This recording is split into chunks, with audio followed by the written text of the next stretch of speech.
viewers পুনৰবাৰ আমাৰ ডিলাৰত এখন নতুন গাড়ী ষ্টক আপডেট হৈছে গাড়ীখন হৈছে Honda City 2009 মডেল 55000 চলা গাড়ী হয় ফাৰ্ষ্ট ওনাৰ গাড়ী হয় গাড়ীখন বিৰাটে ধুনীয়া কন্ডিশনত আছে কোনো ধৰণৰ স্ক্ৰেচ নাই অৰিজিনাল পেইণ্টতে আছে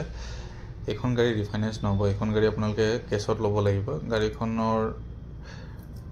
asking price is 2,85,000 আপোনালোকে চাওক বিৰাটে ধুনীয়া কন্ডিশনত আছে কম বাজেটৰ গাড়ী হয় আপোনালোকে যদি কোনোবাই কম বাজেটৰ গাড়ী বিচাৰি আছে তেনেহলে আহিব পাৰে আমাৰ ডিলাৰত গাড়ীখন চাব পাৰে টেষ্ট ড্ৰাইভ ল'ব পাৰে তাৰ পিছত আপোনালোকে গাড়ীখন পাৰচেজ কৰিব পাৰে গাড়ীখনৰ ইন্টেৰিয়ৰটো অলপ আপোনালোকক দেখাই দিছো চাওক ইন্টেৰিয়ৰটো বিৰাটে ধুনীয়া কন্ডিশনত আছে কোনো ধৰণৰ এক্সিডেন্টাল গাড়ী নহয় সিল ইঞ্জিন হয় আপোনালোকে আহক তেনেহলে গাড়ীখন টেষ্ট ড্ৰাইভ লৈ পাৰচেজ কৰক থ্যাংক ইউ